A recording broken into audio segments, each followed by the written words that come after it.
Quer dizer que agora a Terra tem magos? Ah, magos? O que é real?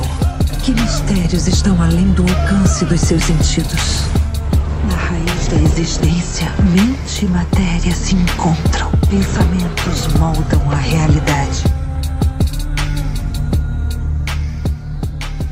Diário Mágico.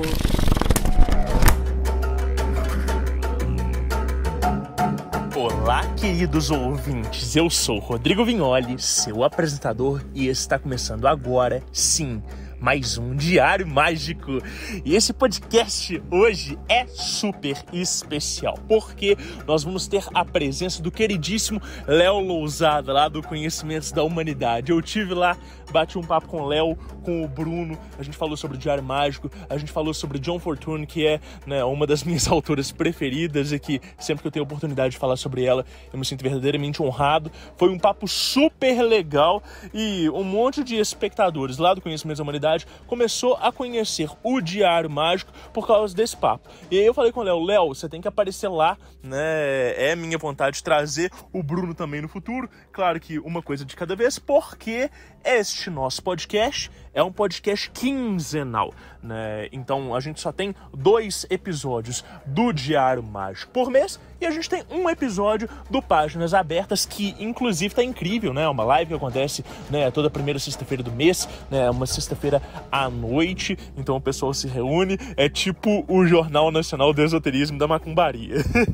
E se você quer ver este projeto crescer, você pode nos ajudar lá no Apoia-se, apoia.se/Diário Mágico, Diário Mágico sempre com CK. Lá nós temos 2 metas de apoios diferentes, 2 faixas de apoio e algumas metas, e a próxima meta é tornar o Diário Mágico semanal, o que significa trazer mais um episódio pro feed de vocês por mês. A gente já tá quase batendo essa meta, os nossos apoiadores lá no nosso grupo secreto estão super felizes com isso e as coisas estão se encaminhando. O Léo dispensa apresentações, é um cara super bacana, super conhecido dentro do cenário e, mais do que isso, ele mesmo vai trazer uma série de fatos sobre a vida dele e contar algumas histórias muito, muito, muito interessantes. Então, depois dá uma conferida na arte desse episódio. Se você não vê aí no seu agregador, chega lá no nosso Instagram, instagram.com/Diário Mágico, tudo junto com CK, e vamos abrir este diário?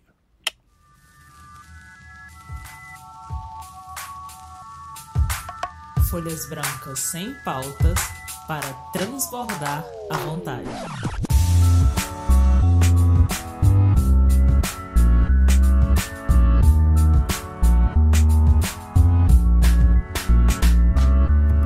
Aí sim! E aí, pessoal, hoje eu tenho o prazer de receber aqui meu queridíssimo amigo Léo Lousada. Cara, seja muito bem-vindo ao Diário Mágico. Muito obrigado, meu amigo. Pô, é um prazer estar aqui falando com você. Sabe que eu sou seu fã, seu admirador, então pra mim é uma honra estar aqui. Que isso, eu que sou fã, admirador e fiquei super honrado, né, com o convite lá no Conhecimento da Humanidade. Falei, pô, a gente tem que fazer essa dobradinha aí, chamar o Léo, né, e fazer isso acontecer e escutar as histórias. Ele foi lá e contei um tanto de história, falei assim, poxa, tem que ouvir mais histórias do Léo aí. Boa, tamo aqui pra isso. Pô, maravilhoso, e eu falo assim, você é uma pessoa pública, assim, dentro da espiritualidade, dentro da magia, né, no cenário do ocultista brasileiro e tal. Mas se porventura, assim, alguém não te conheça até então, quem que é o Léo Lousada, cara? Da onde que vem, assim, esse rolê de espiritualidade, né? Isso vem desde cedo de família na sua vida? Como é que é isso, cara? Cara, começou com a família mesmo. Eu não vim de uma família tradicional cristã, como a maioria das pessoas às vezes nasce, né? Ou evangélica, enfim. Tá. Minha família era espírita, então eu tinha... E minha mãe e meu pai sempre foram muito curiosos com esse assunto. Compravam muitos livros, frequentavam muitos centros. Então eu cresci vendo incorporação, vendo desobsessão, vendo espírito baixar em mesa branca, vendo pessoas que eu conhecia incorporarem, mudarem completamente, falarem coisas diferentes, línguas diferentes, que eu como criança olhava para aquilo e não sabia explicar. Então meu mundo mágico sempre foi o meu mundo. Nunca teve uma separação entre a minha vida pessoal e a magia. E eu cresci com isso, estudando e criei uma paixão desde criança muito grande por mitologia. Então eu cultivei essa espiritualidade e essa paixão por mitologia desde muito pequeno. Eu lia muito, estudava muito, eu era muito rato de livro dessas coisas. E já na adolescência eu fui convidado para entrar numa ordem iniciática, que é a Ordem Demolei. E foi ali que eu comecei que eu sempre brinco que abri para as portas das drogas mais pesadas. Porque aí de Demolei eu já fui para outras ordens. Começa pelas mais tradicionais, as discretas, né? Eu acho que a única talvez que eu não tenha feito aí, que muita gente foi a maçonaria. Mas acabei indo para Rosa Cruz, depois acabei entrando em ordens que são ordens que não dá para achar na internet. Que a galera vai te pescando, vai te puxando, e você vai fazendo amizade, vai conhecendo as pessoas e vai crescendo. E aí, cara, eu passei uma época da minha vida em que eu experienciava muitas vertentes espiritualistas, ocultistas, mágicas, religiosas diferentes para conhecer. Algumas eu me aprofundei muito, de ficar coisa de 10, 15 anos dentro da mesma corrente. Outras foram coisas que eu passei alguns poucos meses e foi mais ou menos de conhecer, falar, putz, isso aqui não é muito a minha pegada. Mas a maioria, cara, eu avancei bastante e gostava muito de praticar. Então eu sempre gostei de coisa prática, gostava de aprender a teoria para descobrir o segredo que tinha por trás daquilo, mas gostava depois de ir lá e praticar, de ver como é que era aquilo no funcionamento. E aí, cara, eu brinquei com muita coisa ao mesmo tempo, no bom sentido, né? Não no sentido pejorativo, mas aí, cara, Telema, Goécia, Enochiano, todos esses sistemas eu fui testando, fui estudando, fui me aprofundando. Então, eu comecei a ter a magia como a magia, a espiritualidade também, né? Nunca larguei as religiões também de vista, acho elas ferramentas muito importantes. Então, nunca perdi essas coisas de vista. E comecei a colocar isso como era a minha infância. Comecei a trazer isso pro meu dia a dia, cara. Então hoje eu sou um cara, por exemplo, trabalho com computação de nuvem. Tenho um canal no YouTube, hoje acho que com mais de 415 mil inscritos, para falar de magia, para falar de história, filosofia, psicologia. E tô lançando um filme agora em agosto de 2021 no Disney Plus. Uou. E, cara, legal. E é isso, cara. Eu gosto de fazer coisas diferentes, cara. Eu acho que a vida... acho que o ser humano que se coloca numa caixinha, ele acaba empobrecendo a vida. E eu quis trazer isso um pouco pra mim. Essa curiosidade que eu tinha com a magia pra coisas diferentes. E isso abriu muito a minha cabeça pra aprender coisas diferentes. E eu não quero parar por aqui. Quero continuar. Então... quem é o Léo ainda está em transformação. Maravilhoso. É só o Léo até aqui. O Léo de amanhã já vai ser outro Léo. E eu acho que é muito legal, porque quando a gente passa por vários sistemas diferentes, né, a gente vai cunhando certas referências que, né, se a gente está disposto a fazer essa mudança constante, igual você, né, nos apresenta aí, a gente vai tornando ali aquela prática, aquele sistema um pouco mais dinâmico, né? A gente começa a enxergar que talvez o funcionamento daquele sistema na prática não seja exatamente como os livros se tratam, ou então os livros eles são apenas uma tentativa de ilustrar uma coisa muito maior que é aquela linha, né, aquele estudo em movimento, né? E que quando a gente tem às vezes a chave de outros sistemas, a gente vai conseguir entender conceitos que são muito mais complexos, né, amplificar e às vezes até construir um material próprio nosso que vai conseguir dar mais uma perspectiva daquele prisma que é aquela magia pulsante por trás daquele sistema, né? Então eu acho que isso só é possível de ser feito quando a gente tem múltiplas referências para conseguir agregar e olhar as coisas de uma forma mais original, né?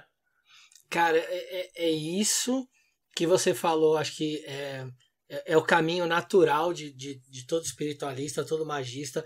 Ele tem que buscar esse caminho. Eu ainda vou complementar em cima de uma coisa que você falou. Você falou dessa coisa, às vezes a teoria do livro, às vezes o autor, de propósito, ele muda coisas no livro, porque você só vai descobrir se aquilo funciona ou não na prática. Sim. E aí você ajusta e funciona, e aí você dá o grande pulo do gato, que é o que o cara queria que você fizesse. Ele não tá explicando aquilo ali para qualquer um. Aquilo ali às vezes é o trabalho da vida do cara. O cara passou 50, 60 anos debruçado em cima daquela prática para conseguir chegar naquele nível de resultado de consciência. E aí ele não vai entregar isso da mesma forma, porque ele sabe que se ele contar o final do filme, a pessoa não vai ter o mesmo aprendizado se ela viveu e assistiu o filme inteiro. Perfeito. Então o cara precisa ver o filme inteiro. Nem que ele vá construir o seu final. Nem que lá no final ele vai pegar tudo isso que ele aprendeu e falar assim, beleza, gosto disso, gosto disso, gosto disso. Entendi que essas coisas funcionam desse jeito, então eu posso usar essas coisas juntas, desde que eu faça isso, isso e isso, e aí o resultado vai vir. Mas você precisa construir sua história para chegar no seu resultado e ter o seu próprio método, né? Através do Diário Mágico, o futuro degusta o passado.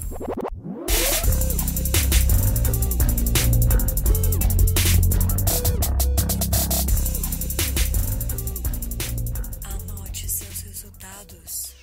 E, Léo, e aí quando eu te chamei assim pro Diário Mágico, eu falei assim, cara, então, você tem um monte de história e tal, tem alguma coisa aí que você pensou e tal pra trazer pra gente, pra compartilhar com a galera? E a gente tava falando, né, em off aqui sobre a questão, às vezes, da gente visitar um lugar e aquilo dali ativar na nossa consciência algumas sensações e tudo, né? Que você tem pra contar, assim, pra gente de histórias loucas que você já viveu nesse mundo de magia e de espiritualidade? Pô, história não falta, mas vamos lá. Pensando nesses lugares, cara, eu fiz uma maluquice, né? Que ela ainda vai se completar se tudo der certo em janeiro de 2022. Tá.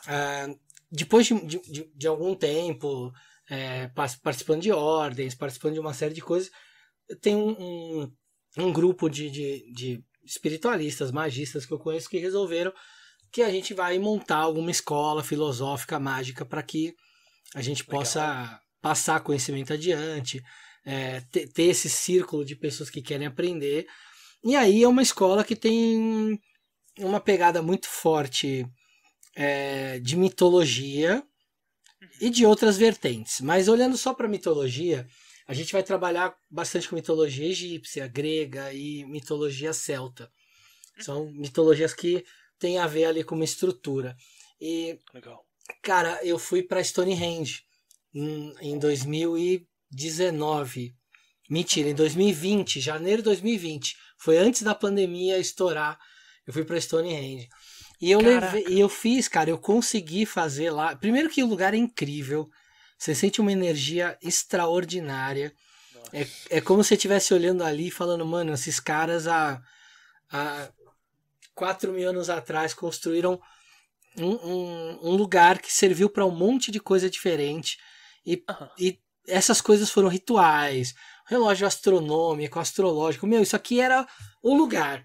A galera vinha pra cá pra fazer ritual, vinha aos montes aqui. Então, assim, já tem essa energia de um lugar incrível. E aí eu falei, cara, eu não posso perder essa oportunidade. E aí eu dei um jeito de enterrar uma firmeza lá pra essa escola, pra essa futura escola. Que demais, tá? Que legal, cara. A próxima agora vai ser em janeiro, lá nas pirâmides do Egito, se tudo der certo. Que demais, tá. É como se estivesse criando ali links etéricos, né, em lugares físicos e puxando essa estrutura. Entendi, que demais. E, cara, que beberam ali daquela mitologia sendo vivida, né? Daquela história vivida ali, que eram os deuses eram adorados, ali que as estrelas eram observadas, ali que os grandes rituais de fertilidade, de renascimento, de morte, que eram feitos.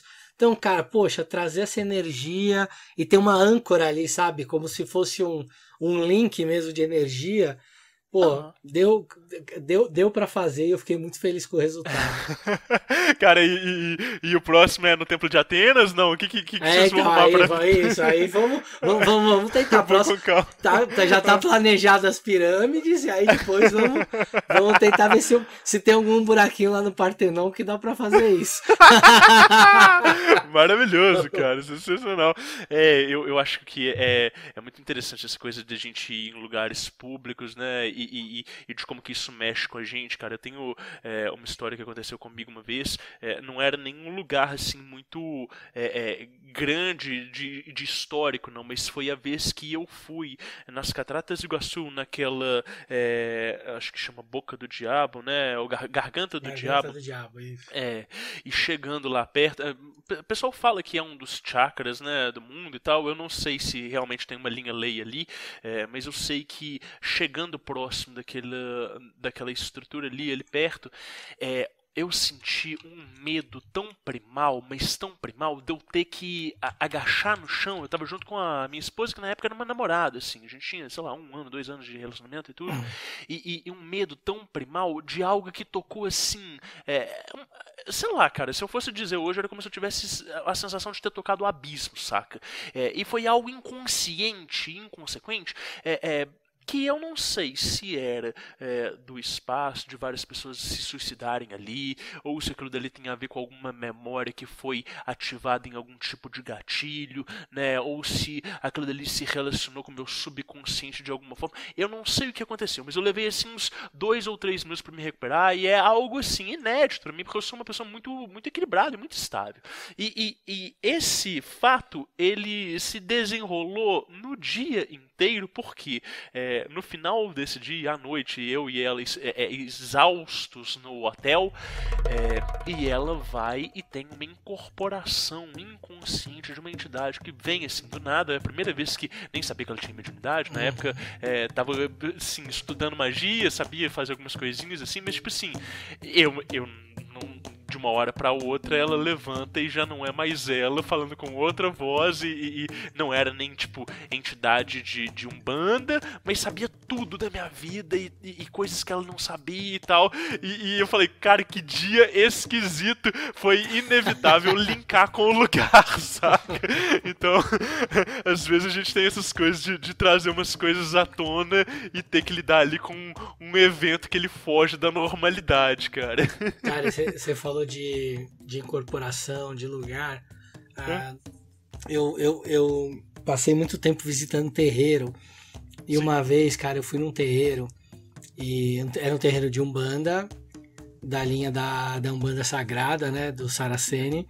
Legal. E eu tava lá, cheguei no terreiro, tinha devia ter umas 20 pessoas na assistência, né? Que é aquela área que a galera fica esperando ali para ser atendido. E os médiuns começaram o trabalho, começaram a batucar, bater tambor. E, cara, começou aquele trabalho, aquela música, né? Os ogãs tocando, batendo tambor, e os médiuns ali incorporando. E quando eu comecei a olhar, e a minha volta, as pessoas estavam na audiência, na assistência, né? Eu comecei a olhar e vi que tinha umas pessoas ficando estranhas. E eu falei, mano, esses caras estão imantados já. Estão prontos para incorporar. E de repente começaram a incorporar. Um a um. Acho que não deu nem 5 minutos. Só tava eu e mais 2 caras na assistência. E o resto, os outros 20, estavam tudo lá dentro incorporado. Que isso, cara? Eu falei, nossa, cara, que é isso? E aí todo mundo incorporado. E aí você tinha uns que estavam já, tipo, conversando com outra entidade ali dos médiums, outros que ficavam andando. Tinha um que tava achando tudo aquilo muito estranho. Ele ia até o altar, olhava pro altar, fazia uma cara de estranheza. Aí ele voltava, mas ninguém saía daquela área ali, que é o terreiro, né? O círculo. Sim. Onde ficam as entidades. Ficava todo mundo ali dentro. E depois que passou, que acabou isso, eu fui descobrir que ali daquelas 20 pessoas, metade, uns 10, nunca tinham ido no terreiro de Umbanda na vida. Gente, que doideira. Já tinha uma mediunidade e aí ali foi um gatilho coletivo. Total, cara. E eu acho que ali o próprio ritual já estava sendo... Já é feito para esse tipo de efeito. Sim. Então, foi acho a primeira vez que eu vi isso, de entrar assim, todo mundo da assistência. E assim, e eu confesso, eu fiquei ali na hora me segurando pra não incorporar, porque realmente a energia tava puxando muito. E esses meus dois amigos também eram médium de incorporação, os dois ficaram meio que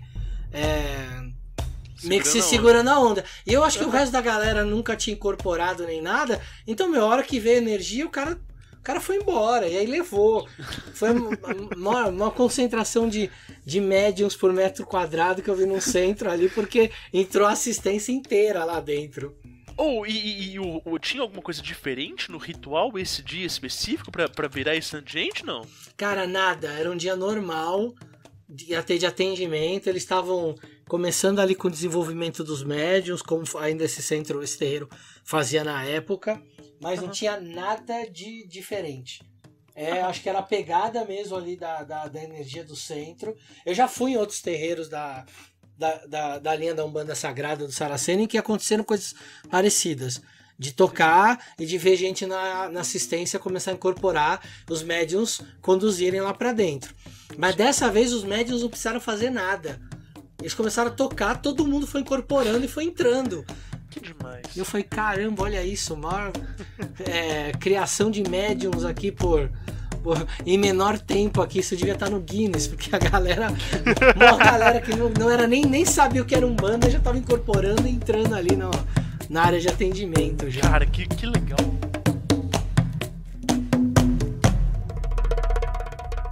E Léo, você falou, né, que a família vem de base espírita, mas já era um bandista. Como é que foi esse contato seu, assim, com mediunidade de incorporação? Você chegou a atender em terreiro, não? Cara, eu cheguei a trabalhar em centros kardecistas.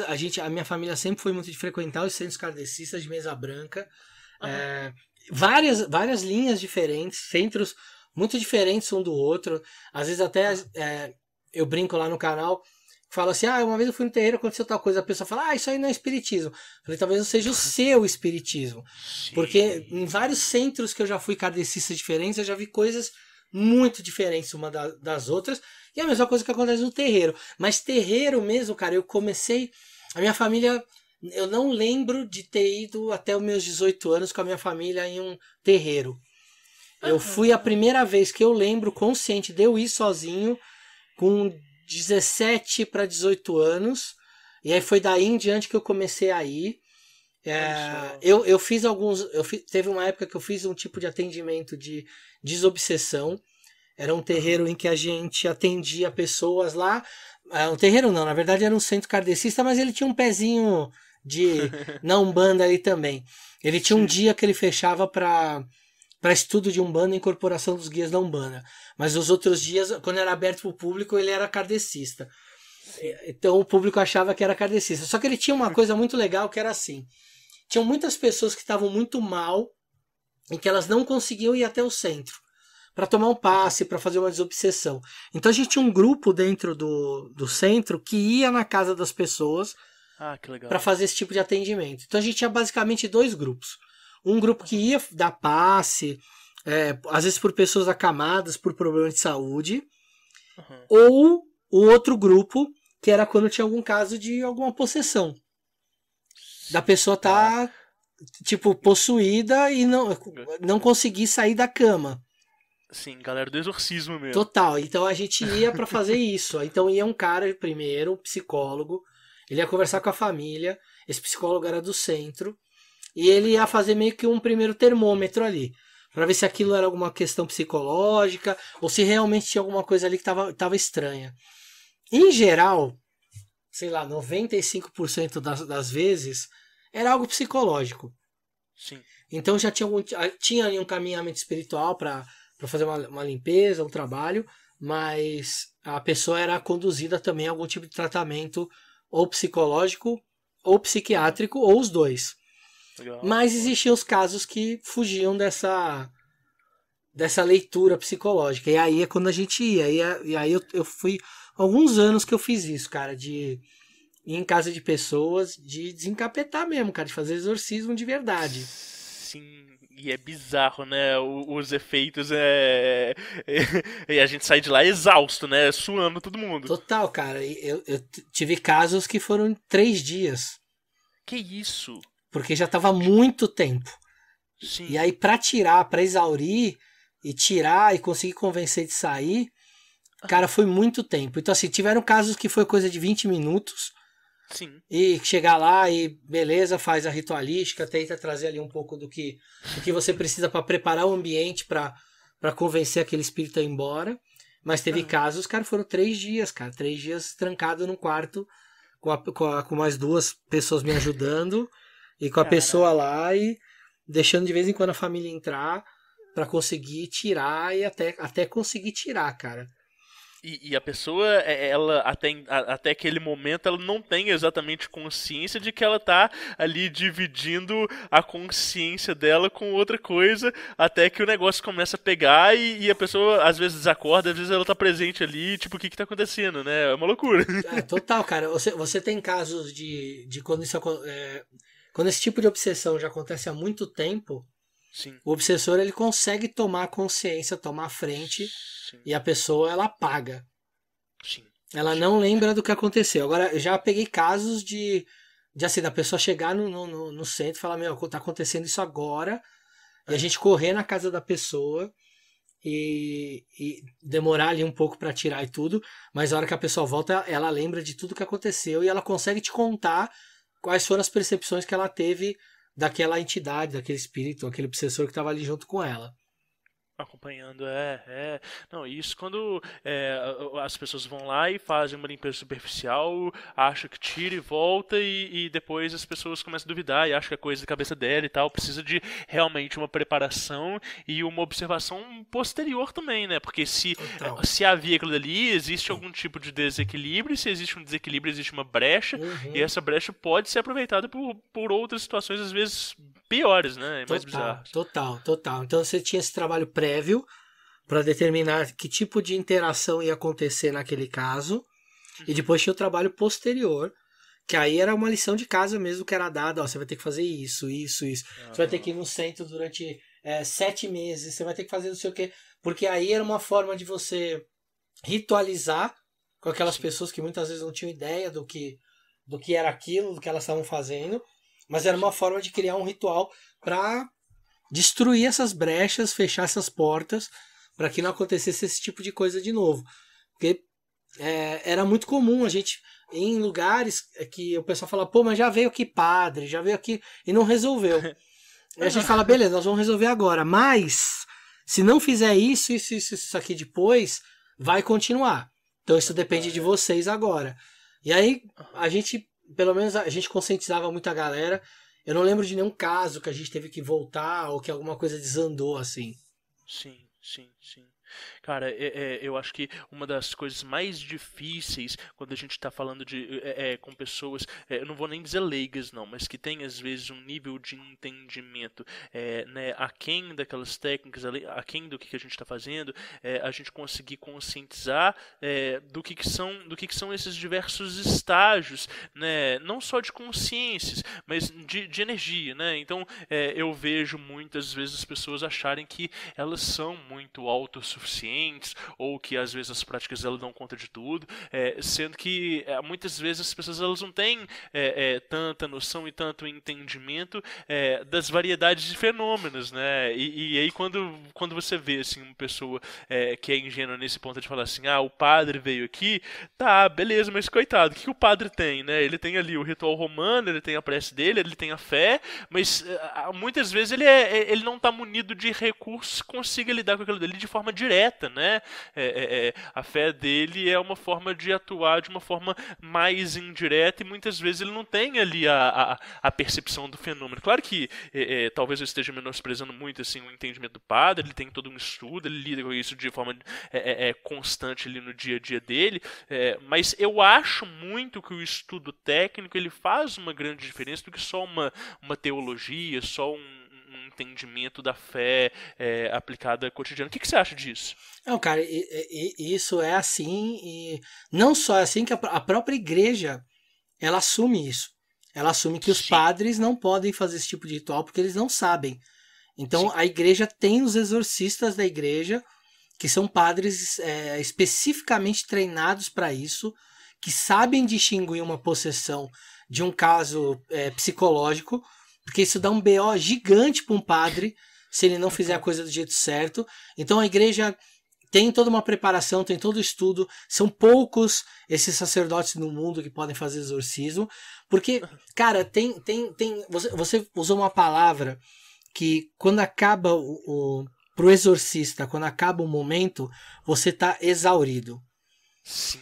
E você tá normalmente exaurido de 2 jeitos. O primeiro é o físico, porque é cansativo, é algo que demora, é algo que testa a sua paciência, mas tem um outro fator que muita gente não sabe, e que é um fator às vezes mais importante que o físico, que é o fator psicológico. Aquela entidade, ela sabe que você tá querendo convencer ela de alguma coisa. E naquele momento, aquilo para ela não parece ser bom. Sim. E como você tá querendo convencer ela de alguma coisa, ou doutrinar ela para ela ir embora pelo amor, ou tirar ela na marra, alguma coisa, você tá querendo fazer alguma coisa que naquele momento para ela não é bem o que ela quer. E o que ela vai fazer? Ela vai tentar te desqualificar. Então ela vai te ofender, ela vai te humilhar, ela vai perceber quando ela fala alguma coisa, aquilo te afeta, e aí ela vai pegar naquela ferida e vai apertar, enfiar o dedo naquela ferida o quanto mais ela puder. E isso, se não tiver ali na frente dela um ser humano capaz de lidar muito bem com o seu ego e com a sua autoestima, ela te destrói. Sim. E nem todo padre, cara, consegue lidar com isso.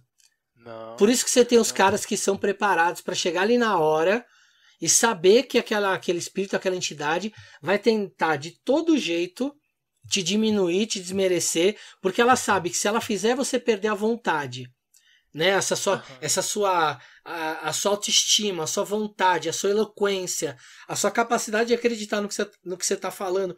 Ela sabe que se ela minar isso, ela tira o seu poder. E aí você não vai conseguir convencê-la de nada. Não consegue tirar, sim. Sim.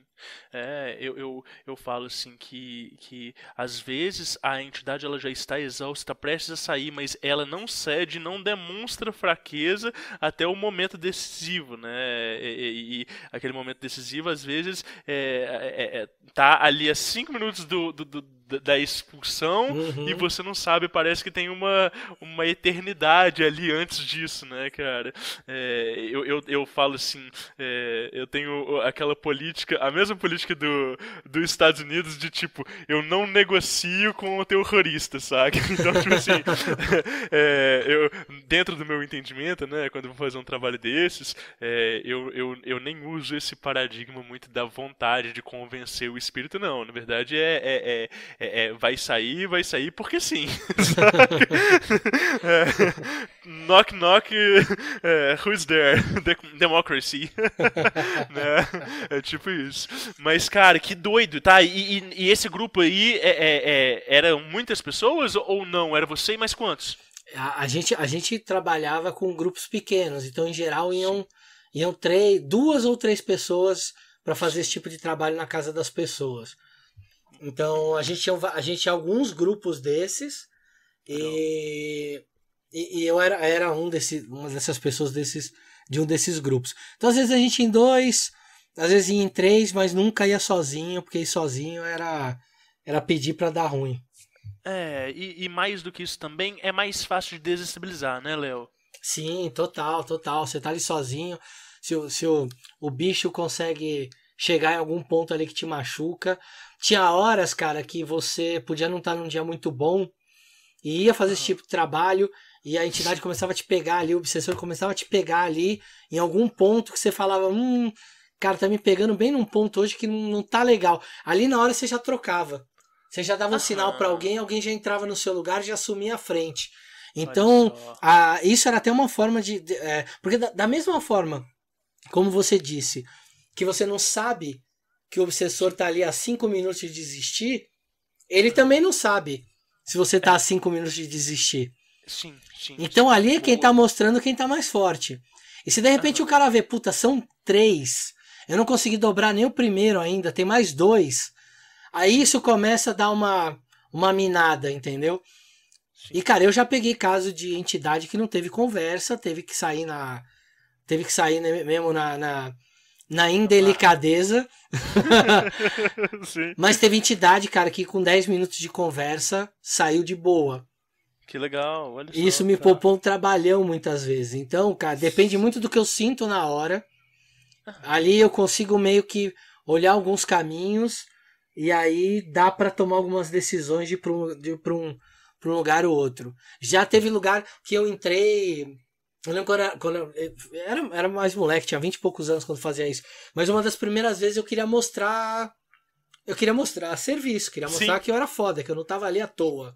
Sim. E aí, cara, eu fiquei tentando um tempão medir força com a entidade. Sim. E ela me chamava de pirralho, de moleque. Falava, o que você acha que você é pra me tirar daqui? Você não é ninguém, você é um pirralho. E, cara, aquilo ali virou uma disputa de ego. Sim. Eu falando... Quando vira disputa de ego é mais difícil, né? Total, cara. E ela me xingando ela. E aí tinha um cara ali que já era um pouco mais experiente e falou, peraí, deixa eu tentar. E aí, ele foi de boa. Uma horinha ali conversando, ele tirou o espírito. E aí, quando eu vi aquilo, eu falei, puta merda, né? Você já vim com uma ideia viciada de que eu precisava provar que eu tinha o pênis maior do que o da entidade, sabe? Sim. E aí, cara, isso, puta, pra ali na hora não funciona. Então, assim, ou você já vai falando, eu tô falando pra você sair daqui, ou você vai e fala, não, peraí, vamos entender o que tá rolando, cara. E aí ver o que a entidade... Se a entidade estiver disposta a falar, é mais fácil de trocar uma ideia, de tirar de boa. Porque aí você consegue um desgaste... Você tem um menor desgaste da pessoa que tá possuída e também da entidade que vai ser levada embora. Sim. Porque, cara, já teve esses casos de possessões mais longas que a gente teve que ser um pouco mais indelicado com a entidade. A pessoa que tá ali passando pelo processo, ela fica um lixo, cara. Fica, sim, total. Cara, é aquele negócio, né? Tá sendo utilizado uma série de recursos do corpo dela, né? Não só físico e energético, mas psicológico. E depois, né? Quando você tem aquele choque de que você expulsou uma consciência que você esteve dividindo nas últimas semanas, meses, né? Em casos, anos, e que você passa a se dar conta de, pera, isso aqui sou eu, então quer dizer que aquilo não era, aqueles comportamentos que eu estava habituado, né, aquilo dele não era meu, né, e aí você tem esse choque de quase uma espécie de dissociação, né, de tipo assim, pera, então qual que é a minha identidade, né, e eu acho que isso é muito delicado, mexe assim com o psicológico fortezão, assim. Mexe, cara, e se você não tiver nesse pós-momento, se também não tiver alguém preparado ali pra sentar e conversar com a pessoa na hora e dar orientação e tudo, é aquela coisa, a porta continua aberta, né? Sim. Cara, esse entendimento, assim, dessa aplicação prática da religião, da fé e da energia né, no cotidiano, ele dá pra gente todo um suporte quando a gente vai estudar sistema de magia mais pra frente, quando a gente vai falar de teurgia, quando a gente vai falar de evocação de espírito, né? Assim, não é exatamente a mesma coisa, mas dá uma perspectiva que é uma mão na roda, né, Léo? O que você acha disso? Você que passou por um monte de escolas aí diferentes, cara. Total, cara. Dá porque é uma formação, cara. É um passo a passo. Todo esse tipo de experiência é válido. E não só válido, por exemplo, para um ritual de evocação, que é muito comum dentro de uma ordem mágica, ou até dentro de um trabalho individual mágico, né? Você evoca uma energia, ou invoca uma energia, né, para dentro de você para poder trabalhar alguma coisa interna. Mas isso, cara, te dá uma malandragem, vamos dizer assim, de você sacar quando aquela energia é o que você está evocando de verdade ou é alguma coisa se passando por aquilo. Sim. Que isso também é muito comum, cara, de você estar fazendo um ritual de evocação e tem ali um cara olhando e fala, mano, é aqui que eu vou entrar agora e vou assumir esse papel aqui, vamos ver o que vai dar. Caraca, sim. Cara, eu já vi isso acontecer em terreiro, de médium incorporar a entidade e de você começar a olhar e falar, isso aí tá estranho. E aí 2, 3 perguntas ali desmontam na hora. Sim.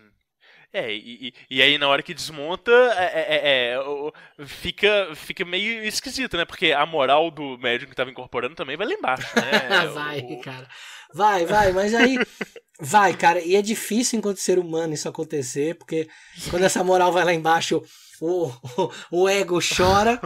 Mas é importante que se você estiver num lugar sério, com pessoas que trabalham com espiritualidade há muito tempo, essas pessoas vão olhar para isso e vão ver que ali tem um médium com potencial, mas que ele precisa ser treinado e que ele não teve a mesma experiência que um monte de gente teve, que ok, acontece, o cara foi enganado, teve uma entidade ali que se aproveitou, mas eu acho que cabe justamente ter os dirigentes de terreiro, de centro, do que for, olhando para isso e serem os caras que realmente sejam os grandes guias, né, que dão os caminhos, que ensinam, que trazem experiência, que falam, calma, meu, aconteceu, pô, isso já aconteceu comigo também, vamos, o que você sentiu de diferente? Vamos aprender com essa experiência. E aí, em cima disso, criar ali um médium mais forte, um médium mais safo mesmo, para trabalhar ali no dia a dia, não só para ter essa sacada de quando a entidade que está ali para sacanear ou é uma entidade séria, mas até para ser safo de trabalhar melhor com os próprios guias, com as próprias entidades. Não, e a gente está falando dessa hipótese da pessoa ser ali um médium iniciante, mas muitas vezes o que acontece é justamente um médium que ele já está tão seguro de si que às vezes ele está sendo descuidado e displicente mesmo, né? É o cara que não está fazendo os preceitos, é o cara que não está tomando o banho que ele tem que tomar, é o cara que está desalinhado com a espiritualidade dele, é o cara que cria uma brecha no próprio campo mediúnico dele, e as entidades deixam ele ali para ele apanhar e para ele passar vergonha mesmo, porque o cara tá brincando onde não pode brincar, né? Então eu acho que às vezes esse choque, né, no ego do médium serve também para ele se colocar no lugar dele, né? É importante isso também. Cara, é importante e acontece, né? E acontece não só das entidades dele olharem e falarem assim, vai aí, ô palhação, passa uma vergonha aí. Mas acontece também do cara entrar, não só deixar de fazer a preparação ritualística que você tem que fazer para aquele momento, mas passa a agir ao oposto do que é. E aí ele vem carregado com alguma coisa ali que não é um guia dele, e que pode ter tomado uma força grande ali de conexão que não deixa nem os guias passarem. Sim. Então, já vi casos de médium que nunca, por exemplo, tinha ficado bêbado numa incorporação e de ter tomado muita bebida, e em outras vezes de tomar um copo de cerveja e estar muito bêbado, incorporado na entidade, caindo e tudo, e de repente você vê que a entidade não está mais ali, que tem outra coisa ali no lugar que não é mais a entidade. E aí, então, essa porta é muito perigosa de ficar aberta. Quando a gente tem consciência, eu sempre digo que não dá para desver, né, o que a gente viu, o que a gente aprendeu. Não tem involução de consciência. A partir do momento que você toma consciência de algo, não tem como involuir. Você não esquece aquilo. Você pode até varrer aquilo para debaixo do teu inconsciente, mas aquilo está lá. Então, quando você catalisa suas experiências espirituais, mágicas, filosóficas, enfim, não tem como desver aquilo. E aí, a partir do momento que você sabe daquilo, não abre uma porta, você abre o portão do céu para entrar qualquer coisa. Então, você tem que tomar muito cuidado com o que você estudou, com o que você aprendeu, com como você usa aquilo, porque no momento de baixa energética, no momento de que você realmente não está ligando para aquilo que sempre foi importante na tua construção espiritual, você deixa de ligar para aquilo vira a tua criptonita, vira o teu ponto fraco, é onde vão te atacar. Ótimo. Ótimo.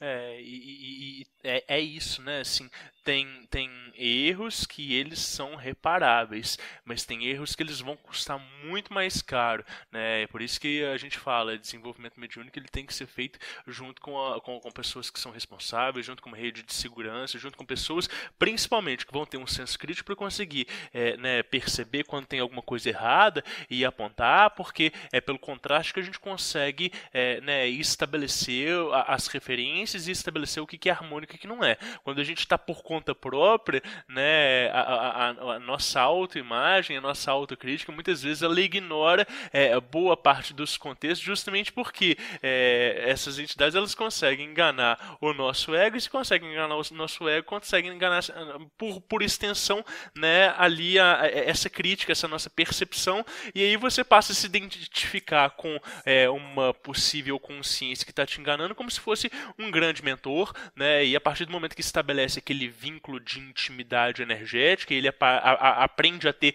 as chaves de entrada no seu campo, aquilo dali vai crescendo, vai virando uma obsessão e uma possessão, né? É isso que a gente tá falando, né?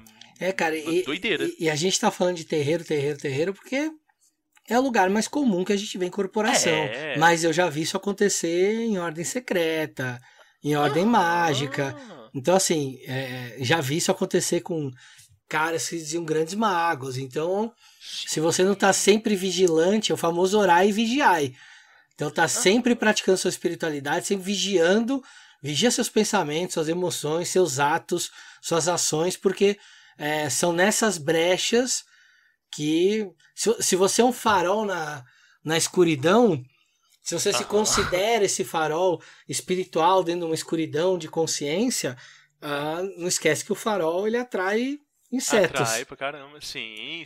Não, eu vejo muito isso acontecer, né, com as pessoas que elas vão trabalhar com esses sistemas de evocação e às vezes se apresenta ali, né, uma daquelas inteligências, a pessoa fica deslumbrada porque é a primeira vez que ela tá tendo de fato um contato com algum tipo de inteligência objetiva e que tem alguma coisa respondendo ela, tem alguma coisa que confere algum tipo de poder, e aquilo dali deslumbra e encanta e faz com que a pessoa, né, ache que aquele sentimento de especial, né? De tipo, nossa, é o meu primeiro contato com o plano espiritual, eu sou o foda, eu sou o bambambam, né? E a partir daquele momento ali, cria-se uma relação de codependência, que depois para você conseguir estabelecer novas bases de referência do que é certo, do que é errado, né? Por assim dizer, do que funciona, do que não funciona, do que é harmônico e saudável, do que não é, né? Não é só um convencimento racional, mas é toda uma reforma energética e psíquica, né?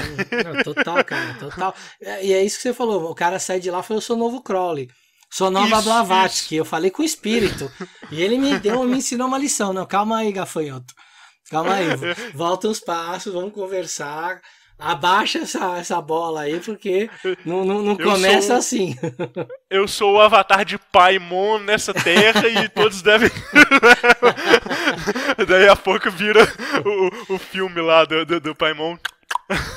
O hereditário, né? Hereditário, pois é. Cara, e é isso, né? A espiritualidade é um lugar que tem que te levar pro autoconhecimento, pro crescimento pessoal, para ser uma pessoa melhor. E isso tem que te ensinar que você se você sabe mais que alguém, porque você estudou mais ou teve mais consciência do que alguém naquele tema, naquele assunto, isso não te torna melhor, pelo contrário, te torna mais responsável por tratar bem aquele assunto e passar ele adiante da melhor forma possível. Então, eu acho que esse é um abismo que a gente tem na espiritualidade, né? De pessoas que chegam nesse ponto, ou são iniciantes e já acham que nós somos os iluminados, ou são pessoas que estão há muito tempo nessa vida e acham que já iluminaram na Terra e que não conseguem mais conviver com as pessoas mundanas porque elas são muito pequenas para mim. Então, cuidado, acho que são alguns cuidados que a gente tem que ter na espiritualidade que eu já vi muito por aí, cara. Muito. E a gente é tentado de vez em quando a cair nessas. De vez em quando a gente dá uma de palhaço com a gente mesmo e cai numa dessas. Mas acho que o ideal é a gente aprender a não entrar nessa sempre. Não ceder, é verdade, sim. E isso, né? E ter pessoas ao redor também pra gente conseguir olhar e falar assim, pô, será que eu tô saindo aqui do eixo? Será que eu tô, né, desequilibrado? Será que eu não tô, né, alinhado com o que eu deveria, né? E principalmente, assim, ter o bom amigo do lado, que o bom amigo é aquele que fala assim, cara, então, você tá pisando na bola, olha só, você tá cagando aí, né? Não ter aquele medo de ter intimidade pra te chamar a atenção. Acho que isso esse laço é a coisa mais importante que a gente tem que ter na espiritualidade pra gente conseguir, né, se nivelar aonde que a gente tem que estar, né, Léo? Sim, cara, pô, a gente tá buscando ser um ser humano melhor, né, cara? Não ficar atrapalhando a vida de ninguém e fazer o que a gente pode pra melhorar enquanto pessoa. Então, acho que só de ter consciência disso. Quantas vezes, cara, nessa vida, muito lugar, você ficar muito tempo dentro de uma ordem, você chega em alguns lugares que você vira um instrutor, você vira alguém que guia, que chega a dar aula, alguma coisa assim. Cara, quantas vezes eu via isso muito, né, e transmitia muito isso de, cara, cuida de você, melhora você, você quer salvar o mundo, você quer acabar com a queimada na Amazônia, você quer acabar com o racismo no mundo, cara, começa por você.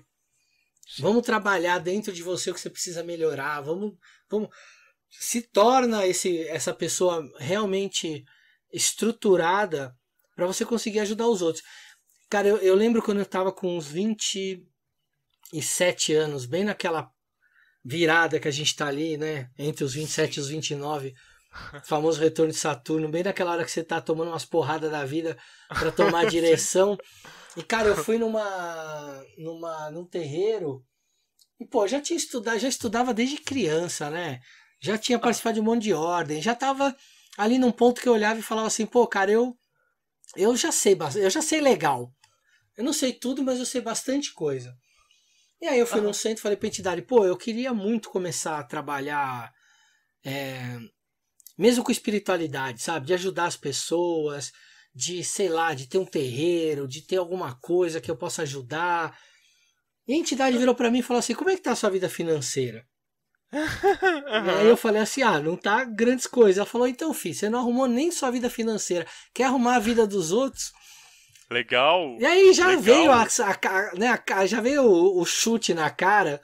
Sim. E aí ali, cara, parece que caiu uma grande ficha cósmica de falar, mano, eu não tô cuidando nem de mim, tô querendo cuidar dos outros, cara. E aí eu fui cuidar de mim. Então, cara, se hoje eu posso, sei lá, ter um canal no YouTube que eu posso falar de espiritualidade e que eu posso fazer isso de uma forma com frequência, com responsabilidade, é porque eu tive que cuidar de trocentos outros aspectos na minha vida, cara, pra poder chegar ali e bancar o que eu falo. Principalmente isso, de falar, olha, tô falando que dá pra fazer tal coisa porque eu fiz e rolou. Sim. Só que pra isso eu precisei ter uma base. Eu não fui construir meu saber ou minhas práticas em cima de areia movediça. Eu fui buscar um chão. E a hora que esse chão apareceu, que eu olhei pra esse chão e falei, esse chão é seguro, agora dá pra eu começar a subir aqui um andar do meu templo. E aí você vai edificando o seu templo em cima de um chão seguro. Cara, eu levei uma dessa de uma entidade, praticamente a mesma coisa. É um preto velho que ele conversava comigo e tal, e ele sempre falava assim, Léo, ele soltava dessa, filho, a forma como eu converso com você não é a mesma forma que eu converso com essas pessoas, a gente tá tendo, né, uma conversa diferente, tudo e tal, né, e eu chegava lá e levava pra ele um tanto de assunto sobre espiritualidade, etc e tal. Um dia ele virou pra mim e falou assim, filho, vem cá, o menino sabe que você é um iniciado, não é? Aí eu falei, mas cuidado pra você não achar que você é mestre, porque o iniciado é o iniciado, e o mestre já se iniciou há muito tempo. Você não é mestre nem agora, e nem vai ser amanhã. Então, se coloque no seu lugar e preste atenção nas suas tarefas. E ele falou de uma forma tão calma que foi um soco tão bem dado no estômago que aquilo dali reverbera como um eco todos os dias até hoje, saca? E foi uma palavra muito boa, assim. Foi uma forma dele dizer muito bom, porque... né, ele deu a entender assim, a gente conhece muitos poucos mestres de fato, e quem acha que é mestre geralmente não o é, né, e aquilo dali me tocou, formou caráter, cara. E forma, cara, e às vezes é uma frase tão simples, né, cara, a gente tá tão cheio de si, e às vezes a entidade ali, cara, e dá solta uma frase, uma palavra, e aí você, puta, te desmonta. E te põe de novo no chão, que é o importante, né, cara? O quanto a gente fica nessa espiritualidade da cabeça na nuvem, esquece de pôr o pé no chão, esquece de colocar a prática ali, né? De trazer isso pro dia a dia, pra verdade. Pô, cara, eu sempre vou ter uma reverência, eu não sigo nenhuma religião, porque eu quero me dar o direito de poder... me valer de todas. Legal. Mas, cara, eu sempre vou ter uma deferência muito carinhosa pela Umbanda, porque sim, ali eu tive ensinamentos de pessoas, né, que vêm como entidades que sim, foram assim, ensinamentos que ajudaram muito a dobrar esse ego desse leonino que tá falando aqui. Maravilhoso, maravilhoso. Léo, vamos para a parte do Diário Mágico? Boa, vamos. Vamos lá, legal.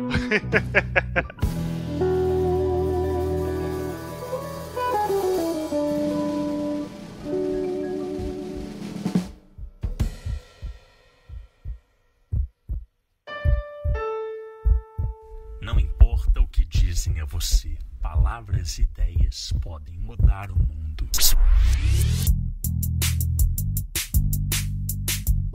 Diário Mágico.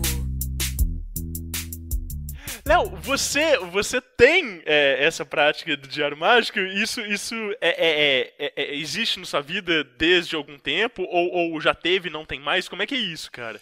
Cara, eu tive algumas práticas de Diário Mágico em fases diferentes e que foram bem legais. Eu comecei com o Diário Mágico tradicional, de fazer minhas magias e anotar as condições em que eu estava fazendo, tanto psíquicas quanto astronômicas, tudo que eu conseguia dentro do meu entendimento naquele momento, trazer para dentro da compreensão, eu trazia. Então eu já talvez astrologia talvez seja uma das coisas que eu tenha começado a estudar mais cedo nessa área, então a astrologia sempre estava presente, as fases da lua sempre estavam presentes, o dia da semana estava presente, porque ali tinha uma energia que podia ser de Vênus, podia ser da Lua, podia ser de Marte. Então tudo que eu tinha algum tipo de conhecimento, eu já trazia para o meu diário para fazer comparações. Legal. Então eu ia escrevendo aqueles rituais, como eu estava me sentindo, o que estava acontecendo. Fazia isso com rituais simples, rituais complexos. Depois, com o tempo, eu comecei a ter um outro diário para os sonhos. Então, acordava no meio da noite, anotava os sonhos e depois comparava, né, um diário com o outro para ver se algum sonho tinha a ver com algum processo ali de algum ritual que eu tinha feito. E aí, cara, chegou numa época que eu tava com 3 ao mesmo tempo. Caraca, porque aí eu tava com o mágico, o de sonhos e eu tinha um de projeção astral. Olha só. Porque aí eu comecei a fazer a prática da projeção astral, de fazer o treinamento mesmo a sério ali, aquele tempo que você fica ali fazendo exercício toda noite, e põe despertador, e acorda um horário, e volta a dormir, dorme em quarto separado para não ter interferência energética, alimentação, tudo, as práticas diárias, né, que você tem que fazer de tomada de consciência, leitura de textos, tudo que eu tinha que fazer, e aí eu tinha a experiência, e aí eu anotava a experiência, então eu anotava num outro caderno, porque era para treinar minha mente de que quando era sonho era uma coisa e quando era projeção era outra. Então eu tinha esses 2 lugares diferentes, mais o diário mágico. E, cara, eu sustentei isso por bastante tempo.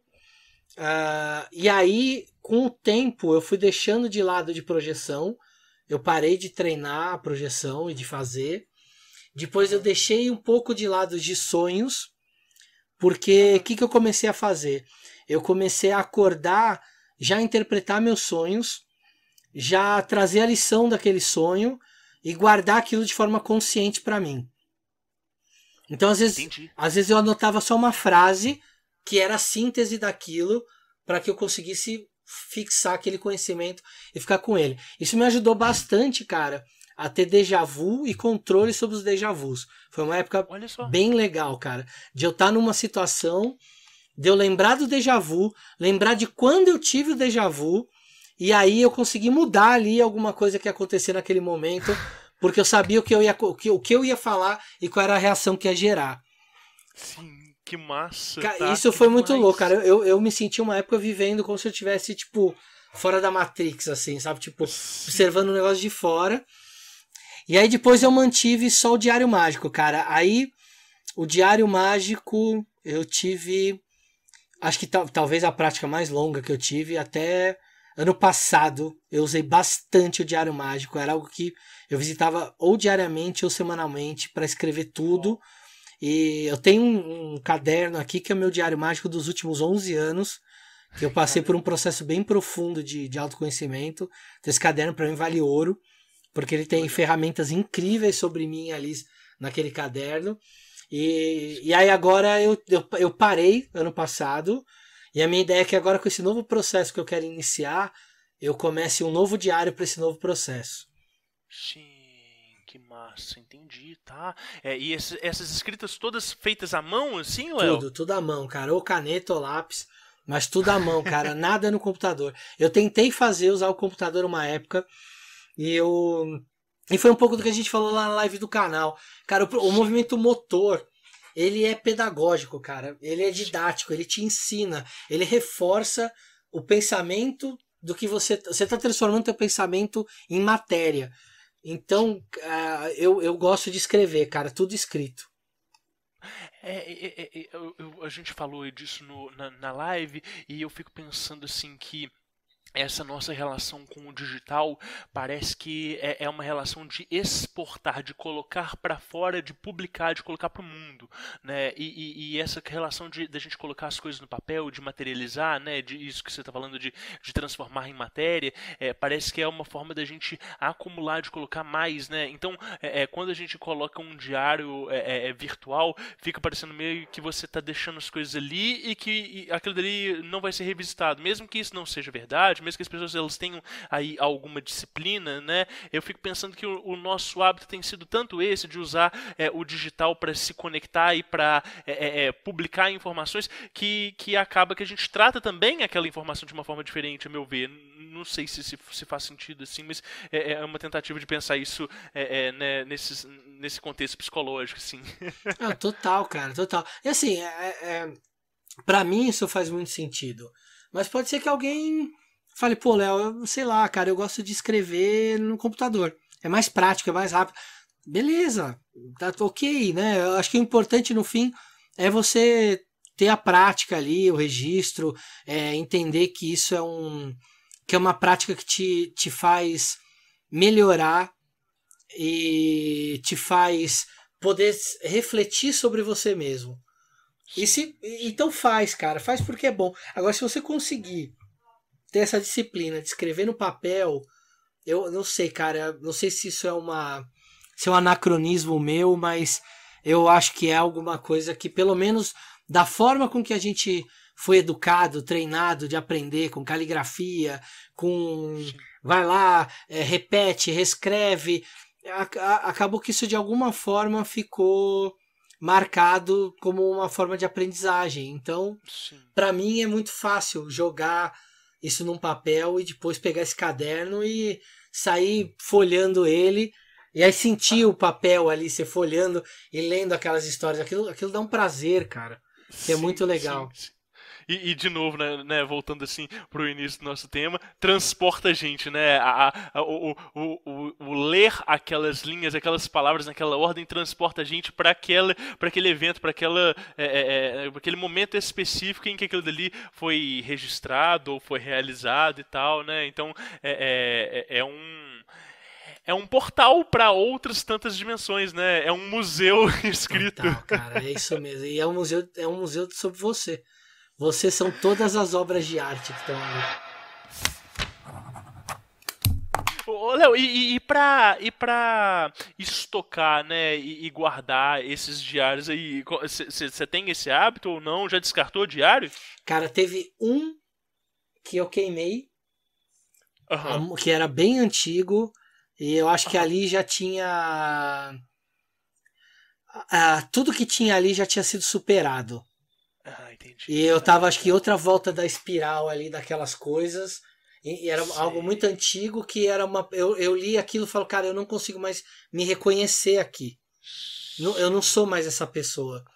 E aí, naquele momento, eu achei que era melhor eu sutilizar aquilo, queimar e jogar, tirar aquilo como uma âncora, talvez, de um passado que nem precise mais ser revisitado, porque já passou. Mas a maioria eu guardo. Tem muita coisa ali que eu ainda revisito e tento olhar para uma consciência. É uma viagem no tempo, cara. Voltar um pouco para o passado para ver quem eu era ali num recorte de tempo e espaço. Por que eu pensei daquele jeito? Por que eu agi daquele jeito? E se eu cheguei aqui onde eu tô agora, quais foram essas pedras desse caminho que eu construí, né? Sim, caramba. Demais, cara, Léo, pô, maravilhoso. Se deixar, eu passo o resto da noite aqui fazendo perguntas, a gente trocando essa ideia, mas eu acho que a gente tem que ir. Inclusive, acho que as pessoas que gostaram desse papo deviam ir lá no CDH, no Conhecimento da Humanidade, ver a live que a gente fez, foi muito legal. Boa. A gente falou também muito sobre Diário Mágico, né?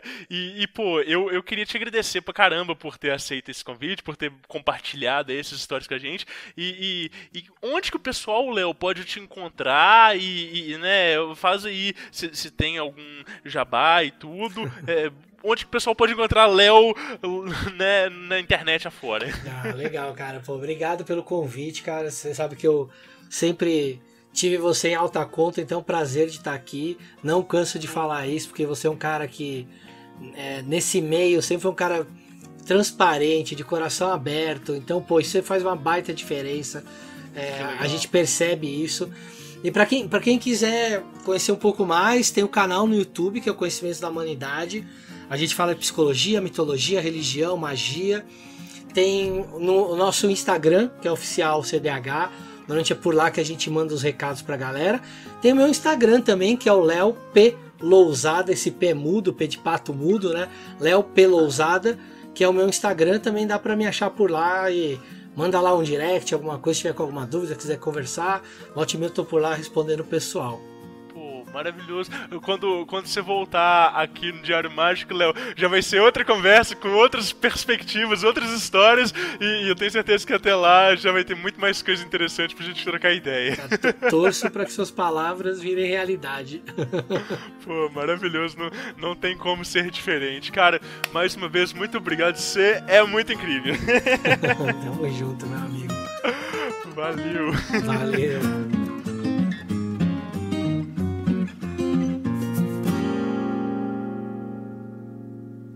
Que episódio sensacional.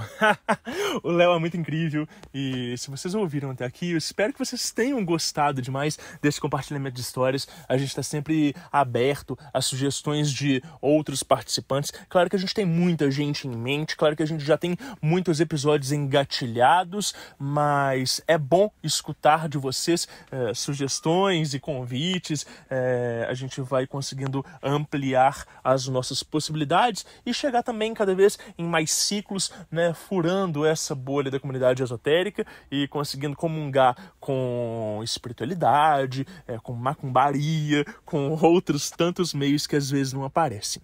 É sempre legal de relembrar que esse podcast é produzido por uma equipe, né? As artes das capas, que são simplesmente incríveis e geniais, estão todas lá no nosso Instagram. Elas são produzidas pelo Gabriel Oliveira, lá da @Dinamite Feita em Casa. Você pode entrar na página dele e também ver várias outras produções. O cara é incrível. né? Além disso, a gente tem a edição de áudio feita pelo queridíssimo Guilherme Neves, da Lefou Podcasts, no @Lefou Produções. Lá vocês encontram alguns cortes dos episódios do Diário Mágico. Ele vai mostrando um pouco da técnica de edição dele lá. E claro, eu, Rodrigo Vignoli, sou o produtor e apresentador de toda esta egrégora. Vocês podem me encontrar no @RFVignoli, e lá eu posto algumas das inspirações para conduzir esse trabalho, que é apenas uma das minhas facetas da obra pública dentro desse meio de magia, esoterismo, ocultismo e espiritualidade. E sigam também o @Diário Mágico. Muito obrigado e anotem os seus resultados. Lefou Podcasts.